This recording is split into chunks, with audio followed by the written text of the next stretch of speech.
had a hot take that I'll fire off here regarding the Mavs and the Lakers trade that shook the NBA world over the weekend. And it was operating out of a place of fear is the worst place to operate out of. And I feel like that's what the Dallas Mavericks did here, okay? They were afraid of giving Luka the Supermax contract, $345 million. They were afraid because of why? Because his conditioning. The guy's always out of shape. Luka shows up. There were reports he was playing close to 260 pounds this season before the calf strain. Fear. They were worried that Luka would never really get his act together off the court. You guys have seen the video from the NBA playoffs this year, or this past season, where Luka was celebrating with a beer, an adult beverage, after the game, celebrating a big victory. And Michael Finley, the assistant GM, just rolled up and casually, here it is on the screen and off this one, casually just grabbed the beer from Luka. Luka, that's his father, I believe, in the black shirt. And look at Luka's face. He's just like, wait, what? But they're in a good mood. They're excited. Hey, we just won. Luka just brushed it off. But you could tell from that video, it felt like the beginning of the end. I believe that was May 31st of last year. And again, the Mavericks were just simply worried. They were concerned that Luka Dončić would never be that physical specimen, the guy who was working out 24/7 like LeBron. You guys have seen the videos on his Instagram. And they decided, let's just get him out of town. Now, obviously, there's a mini revolt among Mavs fans right now. But Dallas, I'm not going to totally poo-poo the trade from their end. Yes, I saw multiple people grading the trade. Lakers got an A, obviously. You got a generational talent. You get an A. A lot of people gave the Mavs an F. But there is some excitement. Anthony Davis has a deep relationship not only with Jason Kidd, the head coach. Jason Kidd, of course, was with the Lakers during the bubble championship run. But Anthony Davis knows Nico Harrison well, the GM of the Mavs. Nico used to be at Nike, and Anthony Davis was one of his signature clients, obviously, after Kobe Bryant. But Nico signed AD before the draft, and they've known each other for over a decade. So there is that commonality between AD and the Mavs. And let's not forget, Michael Finley, the assistant GM, the guy who took the beer from Luka, he's from Illinois. He was like a high school legend, ended up playing Michael Jordan back in the day, one-on-one. Anthony Davis from Chicago. So they really felt comfortable with Anthony Davis. And I think it kind of makes sense from the Mavs on what they got in return. What I didn't like, and I'm sure you guys saw this over the weekend, was how could the Mavericks not open this up to the entire league? Why didn't they canvass the NBA and say, hey, maybe we could get 8 first-round picks? I mean, Mikal Bridges to the Knicks was like 5 first-round picks. I mean, Luka's got to be worth 10, right? 12 first-round picks? But it doesn't work like that, guys. Remember, they had to ship Luka somewhere where they know he would sign. Nobody's going to try to rent Luka for a year and then just have him walk and give up the whole franchise. So I actually narrowed it down, and I came up with only a handful of teams, 3 actually, that could have gone after Luka should there have been a bidding war. And they're obvious, right? The Celtics in Boston. We know Boston has definitely the ammo. Luka would fit there, a winning franchise, one of the winningest in professional sports in America. They make sense. The New York Knicks make sense. The AKA Villanova Knicks. Who doesn't love to play for New York? Luka would have clearly gone there and signed long-term. And the other one, kind of a sleeping giant, the Miami Heat. Hashtag Heat culture. And yes, you can insert your jokes about fat Luka not fitting into Heat culture. But trust me, guys, Pat Riley runs an amazing ship there in Miami. And I believe that the Heat could have been in play should Dallas have opened it up. But you guys know how this stuff works. Come on. There's no, the second that the league got wind of Luka Dončić being on the market, it would have been a total disaster. The price would have gone down. Luka would have checked out. Kyrie Irving and company, what are we doing? We're trading Luka? They would have been destroyed in the press. So technically, I think Dallas handled this well. Now, I still think, obviously, the Lakers won the trade. And if you're a Mavericks fan and you listen to Nico Harrison and Jason Kidd at the podium, you're going to be a little sick to your stomach. Yeah, no doubt about that. Anthony Davis, I mean, that's one of Colin's favorite guys. I mean, Colin has him like as an MVP candidate, top 10 player in the league. I have AD more in the top 15 range, but he's been incredible this weekend. Now we need to move to the Lakers portion of the program.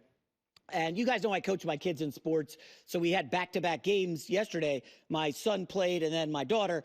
And yes, I am that guy who wore a Lakers t-shirt with a Lakers sweatshirt over it. So when I take off the sweatshirt because I'm sweating on the sidelines like a maniac coaching middle school kids, I've still got Lakers gear on. And folks, I can promise you, if 30 people came up to me at the game, J-Mac, what do you think about the Lakers? We got Luka. 30 for 30, everybody was stoked. Not one person was questioning this trade. This is rare, that everybody loves getting Luka Dončić. And folks, I know Rob Pelinka has been one of the most maligned front office guys in the league.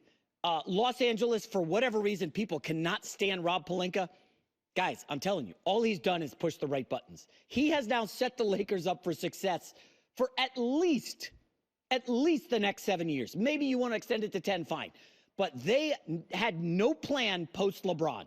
And I think Colin and I had talked about this on the show. Hey, man, can you build around Anthony Davis at 32, 33 when LeBron leaves? I just don't know that makes sense.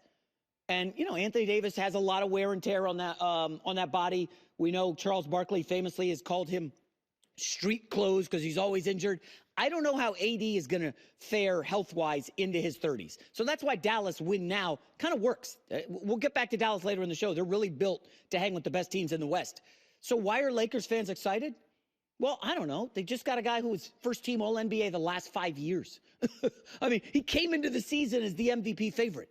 For my money, and you guys, you can look it up on my Instagram, last July 4th, I said Luka Dončić, best player in the league. I've held this for like 3 years. I know Jokic is winning MVPs, and everybody loves Joel Embiid. Just give me Luka. He's unbelievable. And for the jabronis out there who want to say Luka doesn't play, and I get fired up about this because Luka's dad gave an interview over the weekend, and it was translated from into English, and you could see what he was saying, and he's kind of ticked off at this narrative that Luka's lazy. Folks, Luka Dončić played 70 games last season, averaged 35 minutes a night, okay? Then he went to the playoffs and carried Dallas on his back. I know they had Kyrie and Derek Lively and P.J. Washington. It was the Luka show. In 22 playoff games, he averaged 40 minutes a night. Points, rebounds, assists. He's doing everything. So he played 92 games last year, and we're concerned about Luka being fat and out of shape. This is total nonsense. Yes, occasionally, some of the European players, Jokic is in the same boat, they got that dad bod. Okay, I know Luka's 25 and has a dad bod, maybe not great, but there's a quarterback here in the Super Bowl who's going to be playing this week who has embraced the dad bod. His name is Patrick Mahomes. I don't know if you're familiar with his work, but he also is not a chiseled LeBron with six-pack abs. That's not how Mahomes rolls. That's not Jokic, and that's not Luka. They're three of the best players in their respective sports. Luka's going to be fine. When you can build around Luka for the next 7 to 10 years in LA and not totally have to worry about LeBron, you've got a succession plan. And everybody knows, like, listen, LeBron, maybe he's got this year left. Maybe he's got 2. I mean, you could stretch it to 2 if you want. And yes, I saw LeBron put up a triple-double in MSG over the weekend. No AD. Beat the Knicks, who are one of the best teams in the league. One of the top 5 title contenders. LeBron put on a show. Like, he could still do it. And him joining forces with Luka Dončić for a season?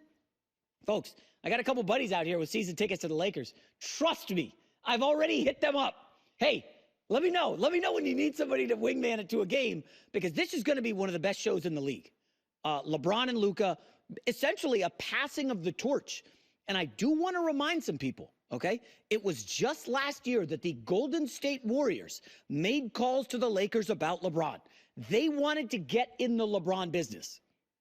Okay? LeBron is not done. He's still got gas left in the tank. I don't know how this Luka-LeBron thing is going to necessarily work initially, but Luka made it work with Kyrie Irving. There were a lot of questions.